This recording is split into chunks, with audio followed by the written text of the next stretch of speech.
to serve as the president of the Rotary Club of Oakland. We were founded in 1908 and we're the third established Rotary Club of some 36,000 Rotary clubs in over 200 countries around the world. We're a diverse community of some 300 local business, professional, and community leaders who unite to improve local and international communities through a common commitment of service above self.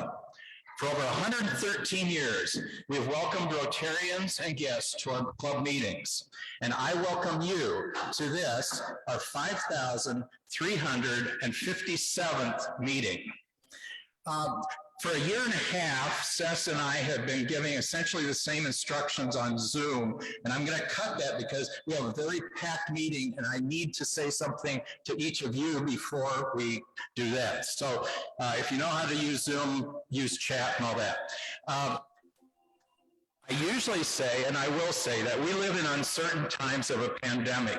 Under current Alameda guidelines and our club protocols, it's required that you wear a mask inside if you're not eating or drinking. We're trying to make this space as safe as possible for all of our members and guests while still having a great meeting. I can't emphasize enough that please, when you're not eating and drinking, I encourage you to wear a mask. And when you're coming up to speak at the podium, please wear your mask until you get up here. People are calling this to my attention. People are, do they come to a meeting or not? And when they look at us on Zoom, they see people in the room that are unmasked. So I strongly require you to wear a mask when you're not eating or drinking. Thank you. So today is like we have been doing the past couple of weeks. It will not always be this way, but today we're going to have our speaker on first, and I'm going to ask Robert Kidd to please come up. Put your mask on while you're walking up here, Robert. Robert has been eating, so if you see him without a mask, he's still chewing his food. I want to make sure if some attorney looks at this meeting in 5 years and looks that, yes, we're following protocol. Thank you, Robert. Please introduce our guest. Thank you. Thank you, President Dudley. We welcome today Professor Benjamin Madley of the UCLA Department of History. Professor Madley is a native of Redding, California, and a graduate of Yale and Oxford Universities. He's the author of a book entitled An American Genocide, the United States and the California Indian Catastrophe. The book has been hailed as a brilliant, unsettling, and necessary work that will forever change how we understand California history. Professor Madley joins us today from Southern California. And I see, Professor, are you at UCLA or at the Huntington Library? Well, I guess I'm at both today. I'm able to stand in two worlds simultaneously. I'm actually at the Huntington, but this is my preferred screen background because I really miss being at UCLA. So please join me in welcoming Professor Benjamin Madley. Hi there. It's a real honor to be here with you this afternoon. I'm coming to you from Tongva land in Southern California. Tongvar is the name of the area that I'm coming to you from. And wherever you go today around the Bay Area, I just want to remind you that you will be on someone's ancient and ancestral unceded tribal homeland. Now I'm going to try to do some technical wizardry. Oh my gosh, it looks like it's working. There we go. So between 1846 and 1873, California's Indian population plunged from some 150,000 people to just 30,000 survivors. Now, disease, dislocation, and starvation caused many of these tens of thousands of deaths. But the near annihilation of the indigenous peoples of California was also the product of genocide, sanctioned and facilitated by state and federal officials. Here we can get a graphic sense of just how precipitous and gigantic this demographic catastrophe was. California's legislature first convened in the year 1850, and one of its very first acts was to ban all Indians from voting. They also barred most Indian people from giving testimony for or against whites in civil and criminal cases, and denied Indians the right to serve as jurors in California courts. The state legislature later banned Indians from serving as attorneys. And in combination, these laws shut California Indian people out of participation in and protection by the new state's legal system. This thus amounted to a grant of virtual legal impunity to those who would attack them. Meanwhile, state legislators in California effectively legalized slavery, thus facilitating a lethal slave trade and disposable labor regimes. One lawyer here in Los Angeles recollected, and I quote, "Los Angeles had its slave mart, and thousands of honest and useful people were absolutely destroyed in this way," end quote. Indeed, census takers tell us that between 1850 and 1870, LA's Indian population plunged from 3,693 to just 219 survivors.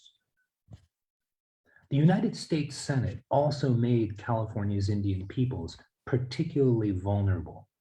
In 1851 and 1852, federal agents pictured here negotiated 18 treaties with 119 California Indian tribal communities, setting aside almost 7.5 million acres of land, or approximately 7% of California, for federal Indian reservations. However, when the treaties arrived in Washington, D.C., United States senators repeated all of them. Instead, Congress approved the creation of not more than 5 temporary military reservations. You have muted yourself. I'm so sorry. So the consequences of not ratifying these treaties were fourfold. First of all, the temporary reservations established by Congress were not patented, so jurisdiction over them was contested. Second, California Indian people did not become the explicit legal wards of the federal government. Third, uncertain jurisdiction led to confusion and conflict between and among state and federal authorities. Finally, the temporary reservations' legal status denied California Indian people on these reservations full protection by the US military.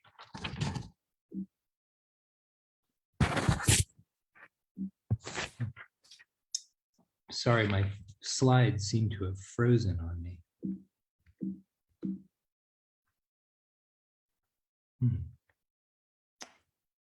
Oh, I'm so sorry, folks. I don't know what's happening here. I'm just going to continue on. The establishment of the state of California's new militia system now marked the rise of a state-sponsored killing machine.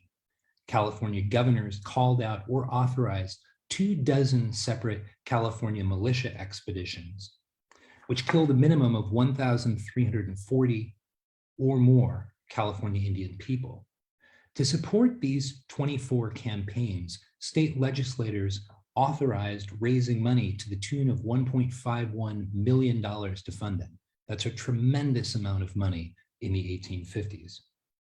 And by demonstrating that the state would not punish Indian killers, but instead richly remunerate them, militia expeditions helped to inspire the killings by vigilantes of at least 6,400 more California Indian people between 1846 and 1873. Genocidal intent was only thinly veiled. In 1851, Peter Burnett, who was California's very first elected governor, proclaimed that, and I quote, "A war of extermination will continue to be waged until the Indian race becomes extinct." The following year, United States Senator John Weller, who would become governor of California in 1858, told US senators in Washington, D.C. that California Indians, quote, "will be exterminated before the onward rush of the white man." And in 1855, State Quartermaster and Adjutant General William C. Kibbe, who ran California's militia system from 1852 through 1863, underscored the militia's genocidal purpose, stating, and I quote, There are but two alternatives before us, either to wage a war of complete extermination or abandon a large and productive territory. California Indian people thus faced genocidal violence manifested in scores of homicides, as well as more than 370 separate documented massacres. The Sinkyone Indian woman, Sally Bell, provided a rare California Indian eyewitness account of one such massacre. Bell remembered, and I quote, "About 10 o'clock in the morning, some white men came. They killed my grandfather and my mother and my father. I saw them do it. Then they killed my baby sister and cut her heart out and threw it into the brush where I ran and hid. My little sister was just a baby, just crawling around. I did not know what to do. I was so scared, I just hid there for a long time with my little sister's heart in my hands. It was a terrifying time to be a California Indian." The US government then endorsed such killings. Congress passed two separate bills, one in 1854 and one in 1860, allocating up to $1.3 million to reimburse the state of California for its past militia expeditions. By 1863, the federal government had given California more than $1 million for these militia campaigns. State, federal, and vigilante removal operations aimed at incarcerating California Indians on federal reservations were also often lethal. The Lake Yakuts woman Yoy Mut recollected that during the forced removal of her people to the Fresno reservation, more than a dozen Indians were killed during the roundup, and another 10 died on the way. Likewise, the Nome Lackey men, Andrew Freeman explained, when they took the Indians to the Round Valley Reservation, they drove them like stock. They shot the little children who were getting tired. They shot the old people who could not make the trip. Once survivors gathered at federal reservations in California, they often encountered institutionalized starvation, malnutrition, and sometimes forced labor. The Concow Indian leader Tomayanem recollected that after volunteers had forcibly moved his people onto the Mendocino reservation, and I quote, "We were often very hungry, and concows began to die very fast." In 1859, an Army officer reported some 8 to 10 Indian people dying each day at the Round Valley Reservation in Mendocino County due to syphilis and starvation. Making reservation conditions worse, that year the United States Congress cut the budget for California Indians by almost 70%, from $162,000 to $50,000 per year. Thus, by 1860, officials typically provided just 480 to 910 calories per day to working Round Valley Reservation Indians. And by 1862, daily rations there fell to just 160 to 390 calories per day. Those who did not work received food only infrequently, if at all. According to one Round Valley resident, and I quote, "About 300 died on the Round Valley Reservation during the winter of 56 to 57 for the effects of packing them through the mountains in the snow and mud. They were generally worked naked and packed 50 pounds each if able. At California reservations, willful neglect took an untold number of lives." The federal government also killed California Indian people more directly in operations led by Army officers like this man, Colonel Henry M. Black. The US Army and their auxiliaries directly killed at least 1,680 California Indian people between 1846 and 1873. In some, sources indicate that United States soldiers, state militiamen, and vigilantes killed at an absolute minimum 9,492 to 16,094 California Indian people during these years, and probably many more. In contrast, California Indians killed fewer than 1,500 non-Indians during these years. Still, California Indian people survived and they continue to exist. As of 2018, more than 66,000 people are enrolled citizens of California's 109 federally recognized tribal nations. thousands of others are members of non-federally recognized tribes. So why study the killings of 1846 to 1873 and the many other genocidal crimes that took place here during those years? Decency demands that even long after the deaths of the victims, we preserve the truth of what befell them, so that their memory may be honored and the repetition of similar crimes deterred. Justice demands that even long after the perpetrators have vanished, we document the crimes that they and their advocates have all too often successfully concealed or denied. Finally, historical veracity demands that we acknowledge this state-sponsored catastrophe in all its varied aspects and causes in order to better understand formative events in both American Indian and United States history. Thank you.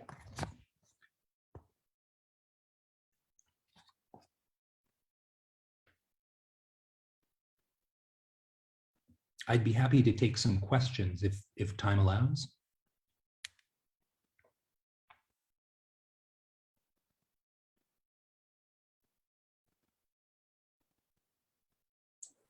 We cannot hear you, the podium mic. We cannot hear, just a moment. Yeah, there it is. Okay, Sandeepa, we're just starting to take questions. Do you have any online? Wait. Yes, I have a question online from Stephanie.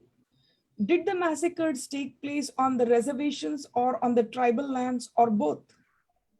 The massacres took place primarily off the reservations, but they also sometimes took place on the reservations. And at Round Valley, which is one of the reservations that I mentioned in this very brief talk, there is actually evidence that the people in charge of operating the reservation aided and abetted a massacre by vigilantes by pointing out where the targets would be on a particular night and by providing arms and ammunition. But what we can see, if you want to get a spatial sense of that, I've been recently working on a project with California State Parks and Recreation, which is called the Digital Atlas of Native California Indians. And it's a place where you can see spatially where all of these massacres occurred and where you can also yourself click on hyperlinks to see all of the sources which yielded the information, such as journal entries, private letters, but primarily official reports by the militias, the US Army, and our own journalists here in California. Scott Bohe. Yes, I think we are all these days revulsed by what we've just heard. But this happened at a time where this was commonly accepted, if not encouraged. How did we get from there to here? Well, that's a great question. Where we are, I think, is a big question. The current governor of the state of California has issued a public apology, and at present there is what is called a Truth and Healing Commission made up of California Indian people and supported by the governor's office, investigating the entirety of the state of California's relationship to California Indian peoples from 1846 to the present. So many of us who are scholars or activists who are California Indian people in all walks of life are awaiting the findings of this Truth and Healing Commission to find out what state policy will be going forward. But that doesn't mean that we can't be reading and teaching about this history that's largely concealed from the public and discussing it and figuring out how to address it at a municipal level or even at a personal level. How will you individually think about this? What action might you take in response to learning about this information? I have a few questions online. Go ahead. So this one is from Greg. Can tribes sue the US government through the UN or other international body for restitution? And the other one from Anna Marie is, what are the best ways to support California's Native American tribes and communities? So the first question, that is an open question. In terms of the crime of genocide, of course, there is no crime without a law. and the 1948 UN Genocide Convention doesn't actually go into effect until 1952. So nobody can be prosecuted for genocidal crimes that occurred before that time. However, the concept of genocide, I believe, does provide us with a very useful analytical tool for comparing and contrasting and understanding events that took place across time and space in the human experience. Can you repeat the second question, please? The second question is, what are the best ways to support California's Native American tribes and communities? Well, that's an opinion question, but what I would say is the first step is to educate oneself about California Indian history and about the local communities among whom you live, wherever you are, and to reach out to them to find out how they think you can best serve as an ally. But one of the big problems that we have in California is that while we have the largest Native American population of any state in the Union, and you, by the way, in the Bay Area are living in one of the biggest Native American cities in the United States, there is a terrible lack of knowledge, even basic knowledge, among most US citizens about Native American history or about the Native American peoples on whose lands they live and with whom they may be neighbors. So I think really the first step is to try to educate yourself a little bit more about Native American history. And then the next step is to help educate the current generation of youth that's coming up, I think, by encouraging state assemblymen and representatives to get us a real active bill that will put Native American history into the state standards here in California. There are a number of scholars, myself included, who are working on developing a blueprint for what that might look like. But right now, we really have almost zero. I'm not exaggerating. We really have almost zero in the state educational standards that addresses the original peoples of California who have lived here for thousands and thousands of years. And that's a real problem for us to understand where we are. If we can't understand our past, there's no way we can understand our present or chart a meaningful, productive course to the future. David Stein. Well, I think you may have just answered my question. Is there, in California, none of this was in the history books then. You mentioned state standards, but are the history books themselves being revised to include the history that you talked about today? Because candidly, I've never heard any of it. I think that the history is changing in the way that we teach it at the post-secondary school level. It's changing rapidly and dramatically in the UC system and in the Cal State system and in our terrific community college system in California. But I don't think it's really changing in the K through 12 system because there's no guidelines coming down from the legislature or the governor's office yet.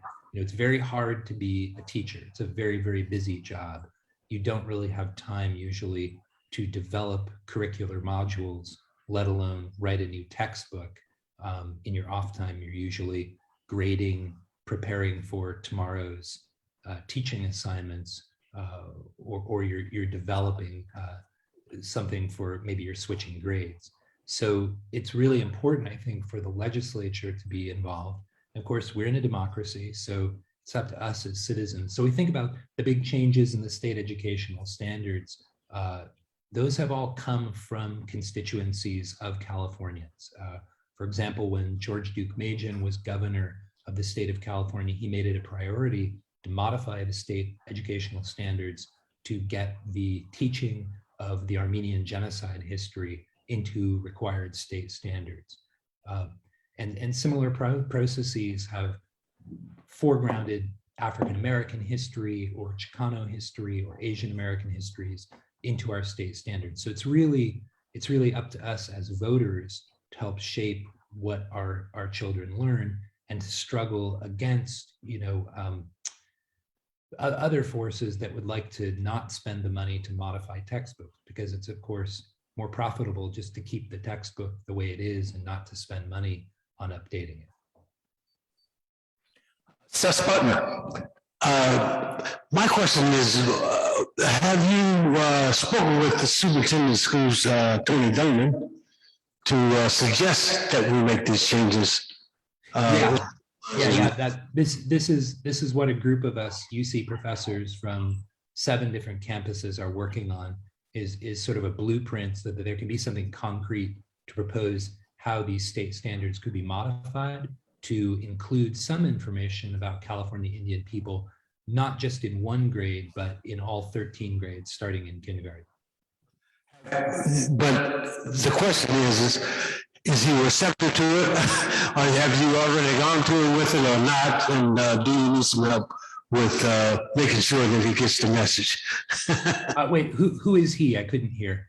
Tony Thurman, the superintendent of schools. No, I don't know. That's a good question. You know, our dealings have really been through the governor's office on tribal affairs, and they're very receptive and very enthusiastic about this. We have a question here from Louis, and Louis wants to ask it himself. I think you're muted.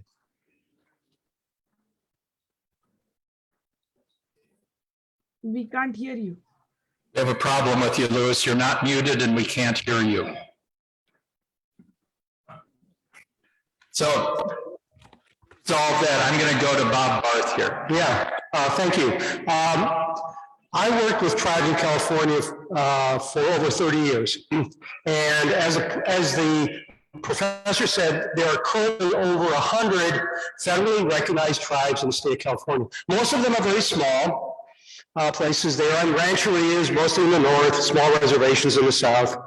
One of the things that I would like to leave as a positive note here, after my working with many of these tribes, is I was always impressed, or very positively impressed, by the resilience of the culture, that even with everything us white people tried to do to them for many years, treating them as property, they were not treated as human beings, their culture in many cases has survived. And something to build upon, their languages. And it's amazing to me that we do have over 100 federally recognized tribes. It's amazing to me also how they value their culture, how they value their families, how they value their history. And I think it's something that we really need to embrace, okay, and make much more a part of our culture in the state. Yeah, I completely agree. And I think, you know, one of the amazing silver linings, if you will, of this very dark cloud of genocide that hangs over California Indian history is this really spectacular, we could say even miraculous, story of survival and revival, and the ways in which people have been able to preserve their language, preserve their religion, and preserve their material culture against what seemed like almost impossible odds. Professor Madley, we thank you so much for being with us today. Thank you very much for having me on. Professor Madley, this year we are highlighting the new Rotary area of focus, the environment. And in your honor, we're making a donation to the Environmental Sustainability Rotary Action Group, SRAG, toward their focus on biodiversity, sustainable living, pollution, the climate, food systems, and a circular economy. In addition, we'll be sending you a copy of our centennial book written by our own Linda Hamilton, which describes the first 100 years of Rotary in Oakland and the world. While we would love to have you apply to come with us and be a member of Oakland Rotary, we're also great friends with the LA 5 Club down there. And I'd love to give them your name and have them pitch you to join Rotary down in LA. Thank you so much for being with us today. Thank you very much.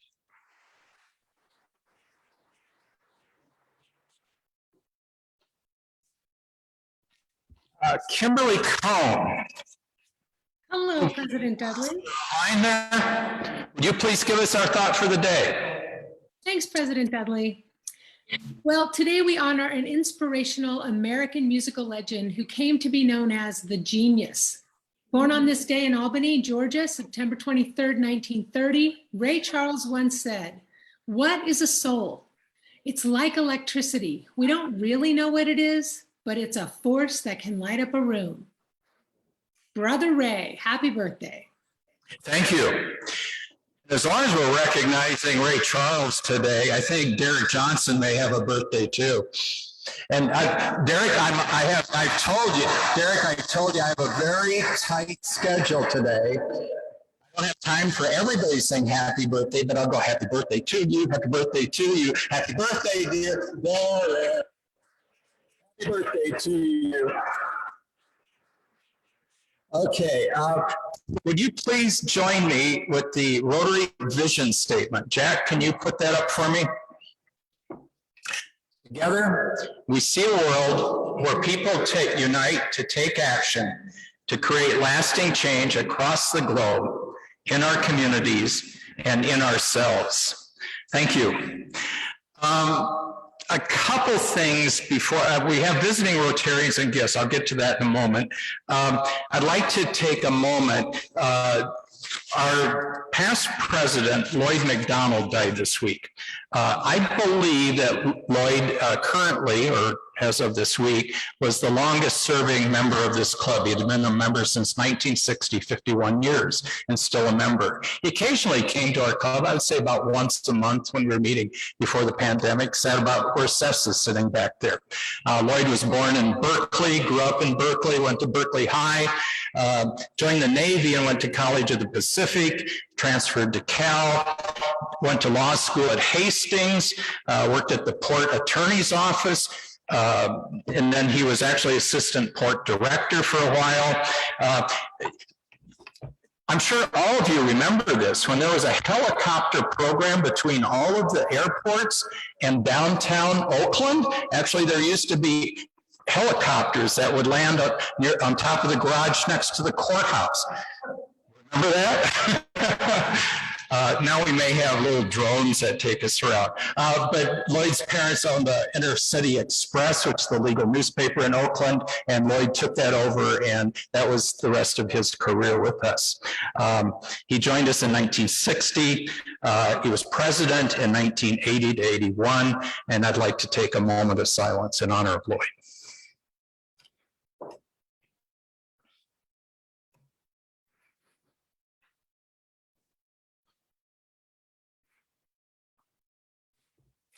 Thank you. Jesse, did we generate a card for that? No. We'll generate a card and send a card to Barbara, his wife. Thank you. Ed, do you want to, or do we have any visiting Rotarians today? I admit defeat. Let me ask, are there any visiting Rotarians here? Well, Dudley, I'd like to keep my job, but once again, I am disappointed to report no visiting Rotarians. Past District Governor, past President, you will always have a job at this Rotary Club. Visiting Rotarians, we'll go visiting Rotarians here, and then we'll go to you, Sandeepa. If you have a guest here today, would you please stand and introduce your guest? I know we have at least one. How about a new Rotarian introducing his guest? Could we bring a mic up here? Well, we need a mic so everybody out there in the world knows. My name is Ed Braille. I'm going to be inducted shortly. My girlfriend, Lisa Glickman, has joined us today.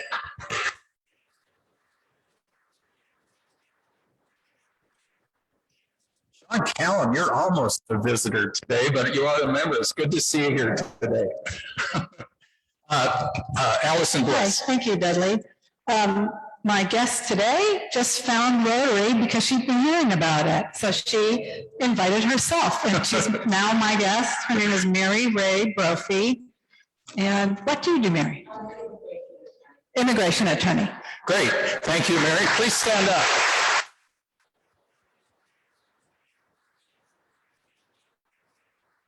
Thank you. Anybody else in the room? No? Sandeep, do we have any guests online? Nobody online. Thank you so much. Okay, thank you. So, Karen Friedman and Carrie Hamill, can you please wear your masks and come up here? Okay.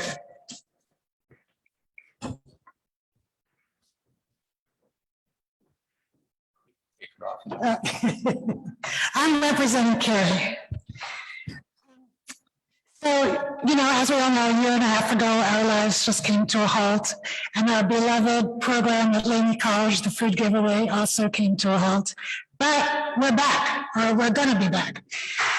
Yes. I was contacted by the folks at Laney, and they've asked us to volunteer again. It's going to be a slightly different format because of COVID, and I just want to share that with you, and I'm looking for volunteers. So because of COVID, we are not going to have the same system where the food bank would deliver food and each student could take what they wanted. All the food will be pre-bagged. And so one thing that the first thing that we're going to do is we're going to be the baggers. And so on Tuesdays, we're hoping that we'll get a group of Rotarians to come to Laney from 1 to 4 and bag between 200 and 250 bags filled with about 13 different items of food that they're getting and are buying from the food bank. Carrie and I were there the other day. We scoped it out. We'll be outside. The campus is pretty deserted. Only about 1/3 of their students are actually on campus right now. They're being very careful. Everybody who's there has to register on an online health website and so on. And we feel pretty good about the situation, but it cannot be the way it was, where people could just show up and participate, and now we need to know that you're coming. So we need about 8 to 10 people, I would say, including me and Carrie. We'll be putting together 200 to 250 bags of food. 100 of them will go to the athletic program, which is really exciting because if you saw that documentary about the Laney football program, some of those students are living in their cars or are really low income and don't have much to eat. So they're getting 100 bags of food right off the top. What else to say? So we are starting we're going to be doing this every week. We're starting on October 5th between 1 and 4. My email address is Karen, T like Tom, last name Friedman, @gmail.com. If you would please email me if you would like to participate. You don't have to commit to the whole semester, just if you want to commit to 1 day or 1 day a month or what have you, let us know that. And I'll be sending out an email to the club, so for everybody to participate. And I hope that you'll come and enjoy it. And I just want to say that as far as the distribution is concerned, we are still working that out. We are hoping to get involved in the distribution as well, which will be on another day other than Tuesday. So if Tuesday's no good, you might have an opportunity to participate in that. Thanks so much.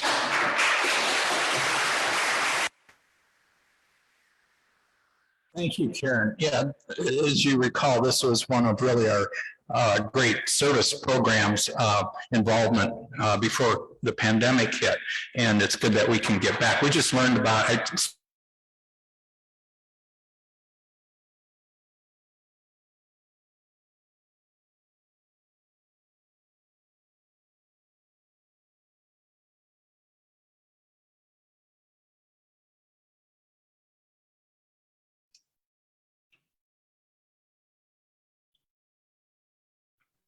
I think they froze for a second. Yep. We'll just wait. They'll come back. They usually do.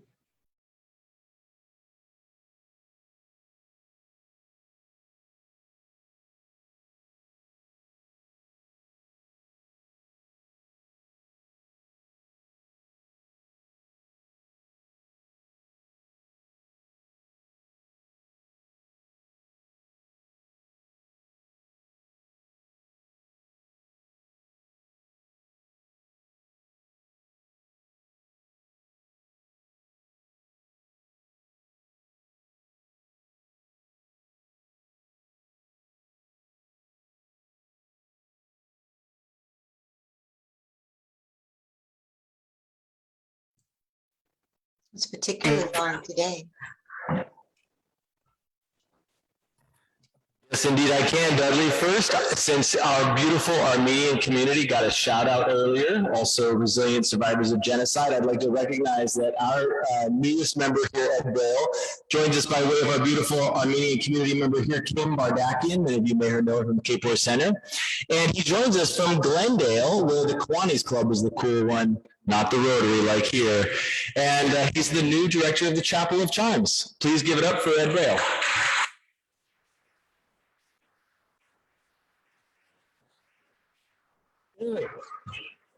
You come up here and give me 2 interesting facts about Kristen. All right, well, 2 interesting facts about Kristen is, one, she loves shoes. If you can see the fancy boots she has, that's why I wore fancy shoes today. You guys. Yeah, I wore fancy shoes today. And the other thing that's dear to my heart is that she's an incredible single mother. The way she talks about her son and parenting is just, it's, you know, I come from a single mother, and I think that's the best fact of all. Great. Thank you, Gary.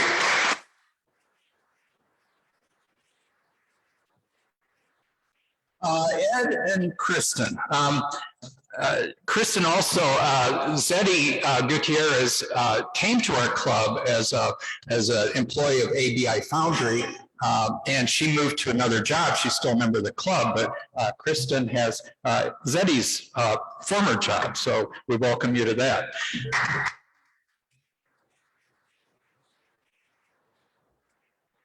So Kristen and Ed, we're happy that you have chosen to join us today. Know that your family and friends are always welcome to join us and participate in our projects and our events. By choosing to join us, you've accepted the Rotary vision, and you also agree to conduct yourself and your affairs according to the 4-way test. I will have a free copy for both of you. First, is it the truth? Second, is it fair to all concerned? Third, will it bring goodwill and better friendships? And fourth, will it be beneficial to all concerned? I also have Ed, here's your, supposed to be a pin on there. I'll get you your pin. Ed, there's your red badge. Your red badge. The red badge signifies that you're a new member, so that people can welcome you to the club when you are in the room. There's a few things you do, and you will get your blue badge. We also have a copy of our history book that we'll be giving you, written by our own Linda Hamilton.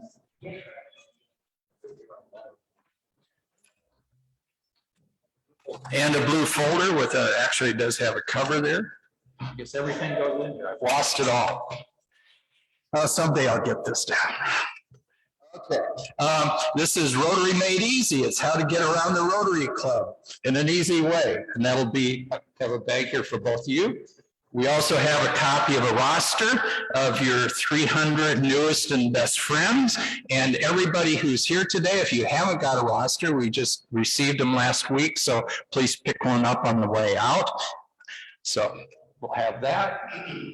And you have your Rotary pin will be attached there. Please wear it with pride. It's my pleasure and distinct privilege to induct you as the newest members of the Rotary Club of Oakland. Please give these people.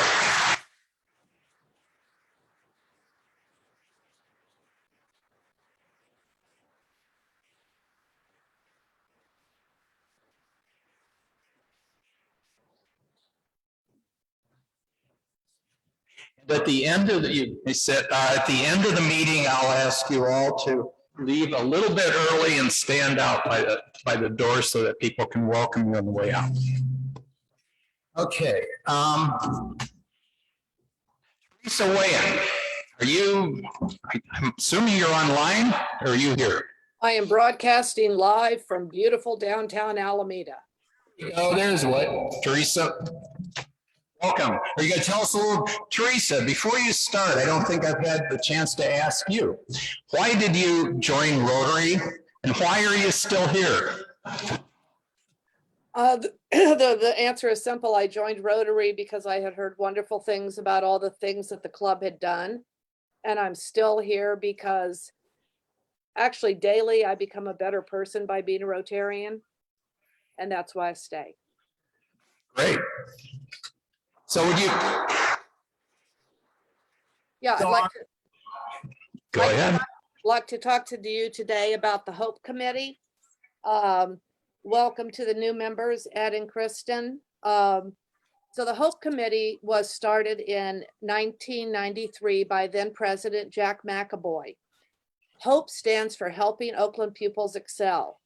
And through this program, we pair a Rotarian with a middle school student. We stay with them throughout their high school career. If they maintain their grades, stay out of trouble, then they're eligible for a $10,000 scholarship. One of our just recent mentees had this to say: I saw a door open and I walked through it because kids like me don't go to college. Well, yes, they do, Edgar Valvez. He was Debo Sarkar's mentee, and he not only received his Hope Scholarship, he also received a Cerrone Leaner Scholarship, and he is now matriculating at UC Davis. We currently have 7 mentors and mentees, but I'm here today to recruit new members and perhaps members who've been in the club a while who would like to participate. You don't need to mentor to assist the Hope Committee. We have a lot of activities that we can use some help with. We frequently get together and do things like go to the ball game. We might possibly have a very special tour coming up that you might be interested in hearing more about as we firm those plans up. Give you a brief update on our mentees. So Catherine Coleman's mentee, Jasmine, just was accepted and is now attending the prestigious Deerfield Academy in Massachusetts. That would be Holden Caulfield School. That's a big deal. Ken Richardson's mentee, Joel, is doing well in school, working part-time, and has his first girlfriend. Gary Flaxman will help you if you want to go to college, as he's in the college process with his mentor, Star McClymonds football player, Drayon Paul. Mike Malone's mentee, Sean, Drayon's brother, just moved to the South, as in Louisiana. And Tom Lamone's mentee, Solomon, is doing well in school and starting to take some AP classes. Jesse Schmidt is our newest mentor. His mentee, Erwin, is Edgar's brother, and they're slowly beginning to develop a relationship. And my mentee, Layla, is finally participating in some extracurricular activities at school after I actually had to tell her what an extracurricular activity was. So if you are interested in finding out more about the committee, I've put my contact information in the chat, and appreciate you taking the time today to listen to all the great things this committee has done in the past and hopes to do in the future. And President Dudley, I'd like to ring the bell on behalf of Jack McAvoy for starting this program and for all of our past, present, and future mentors. Thank you.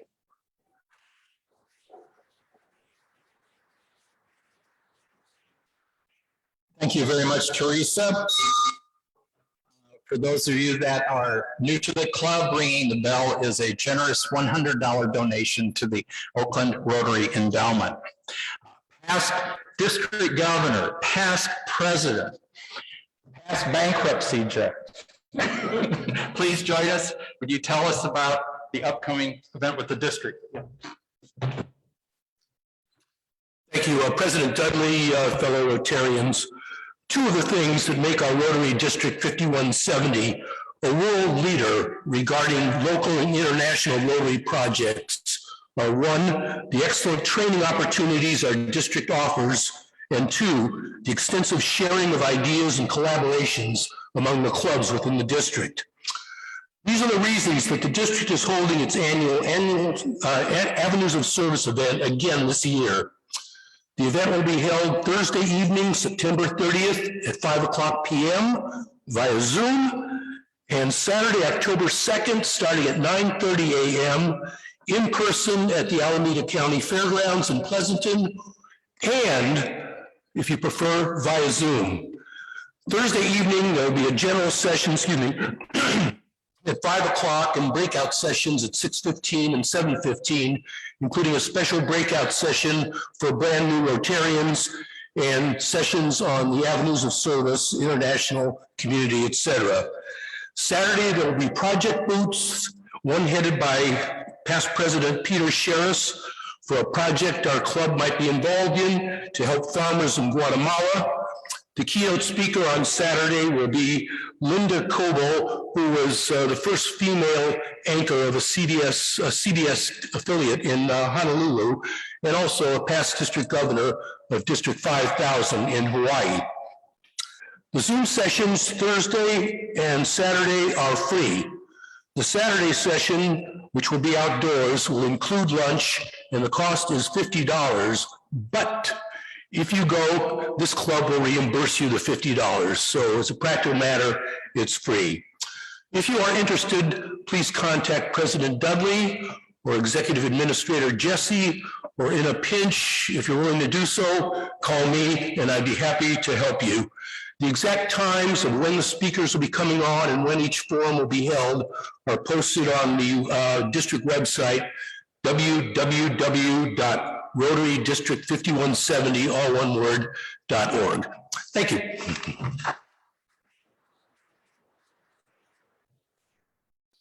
Thank you, Ed. Yeah, those the email addresses for the Laney project with Karen and how to get to the district website if you don't know how, they'll be in the Live Oak that comes out this week.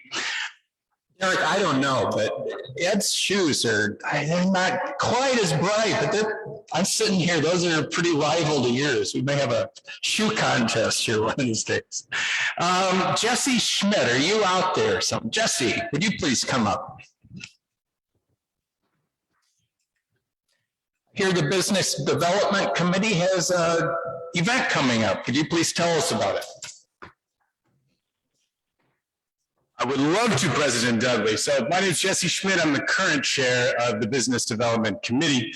And last week I mentioned that I like to think of the Business Development Committee as the Connection Development Committee. This is where we do the actual work of building goodwill and better friendships. And I wanted to tell you a little bit about my personal story with Rotary, which is that almost 3 years ago, when I joined the Rotary Club, I met someone who I didn't know was going to become integral to my life, but they did, and that was David Gerber. I ended up hiring David Gerber and working with him and his executive coaching company for a year. They helped me put together my strategic plan for my business, which just ended up opening our brick and mortar in April of this year. So I'm a prime example of the Rotary Club changing lives. So that's all to say that our BDC events have at least the potential to change lives, and if nothing else, then great potential to have a little fun. And Jack, if you have my slide up there, we have our first event of the season coming up, and that's our Summer Sunset Mixer. It's going to be 5:30 to 7:30 next Thursday evening at Linda and Keith Uriarte's house. This is a picture of their backyard where the event's going to be held. It'll be outside. We're going to have beer supplied by former President Cess Butner. Thank you, Cess. We're going to have Stu Epstein of Brooklyn West Winery there pouring wine for everybody. We're going to have food catered by Sandeep and Local Foods. Thank you all so very much. And our Rotarian sponsor is Jason Wizelman for this event. We are asking for people to RSVP, which you can do through the Rotary event website by just clicking on that BDC event, or you can talk to me right now. I'll come up to you at the end of this meeting. If you want to raise your hand and say, hey, come register me, I will get you registered. So thank you very much. Looking forward to seeing you there. Thank you, Jesse. And please make sure you wear a mask when you go up to talk to Jesse. Ruth Strout, are you online? I am online. Can you hear me? Nod. Can you hear me? Just fine. Okay. I have the pleasure of letting everyone know about our upcoming Cocktails with the President and the Oktoberfest. We are hosting this on Thursday, the 7th of October, which is a dark day, so you only have to come to Rotary once in person. That is to come to Cocktails with the President. Hofenkuche is in the Uptown District of the Uptown Arts District of Oakland. So come, be hip, be happy, share a libation or another beverage. Hofküche is a outdoor beer garden, so people can feel free socializing safely. We hope to see you there. Yes, thank you, Ruth. And in addition to that, the membership committee is asking that it's kind of a doubled up event, and we're asking if you know of any potential members, please bring a guest. They're sure welcome. So that's a week from Thursday, if I recall.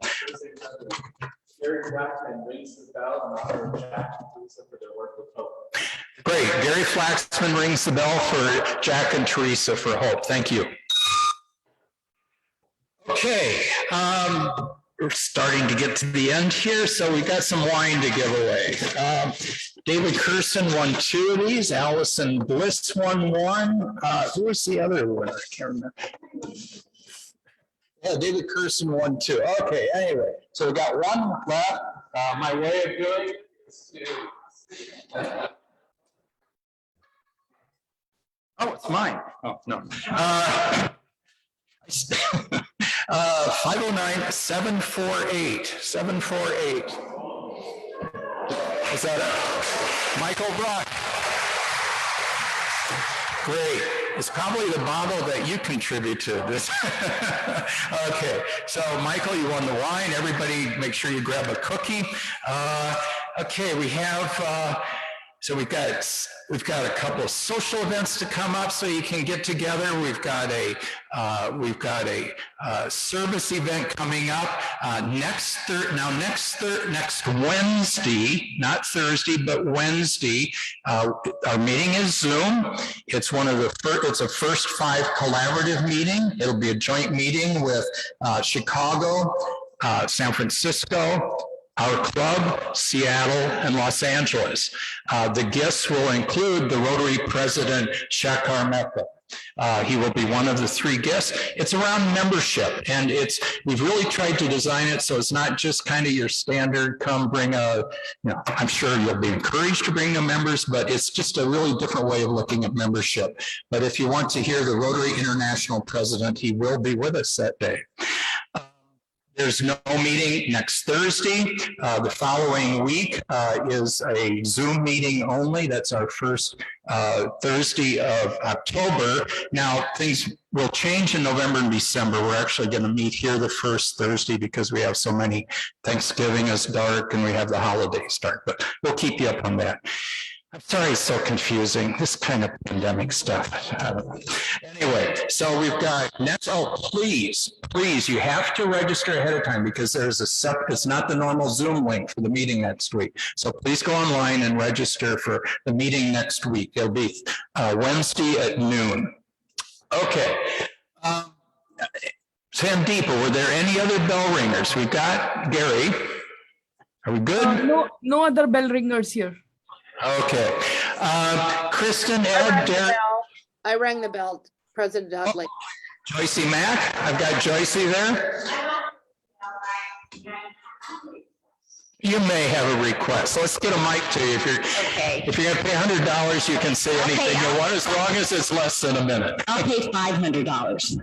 So I have a request. It's probably unusual, but I have it. I came here today with a very, very heavy heart. My son is going under the knife again tomorrow. He has had COVID and now he's got a detached retina. So tomorrow he has surgery on his eye again.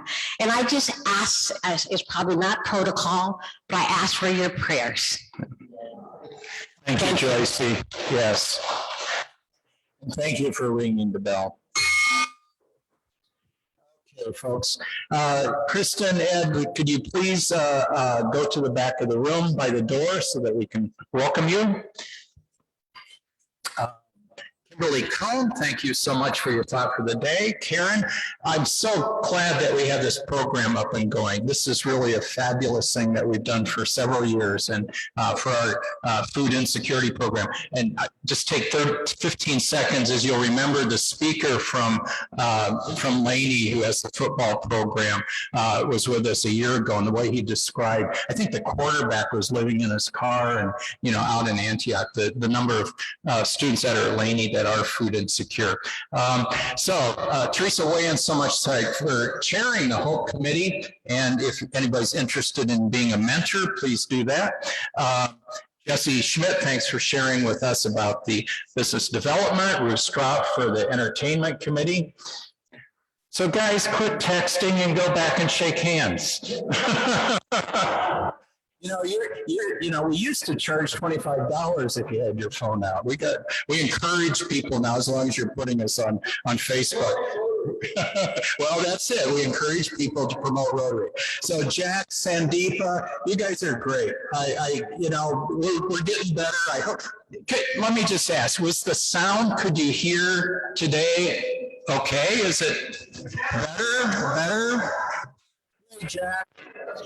And the kind of where we lost connection today, Danny Mai is getting us a hard wire to our internet service, so we hope to get that gets fixed in 2 weeks. So anyway, thanks to AV, thank you to the greeters, the mic runners, and club service. I want to thank everyone here for joining us today. Remember, we are Rotary. Serve to help others, and don't keep Rotary a secret. This meeting is adjourned.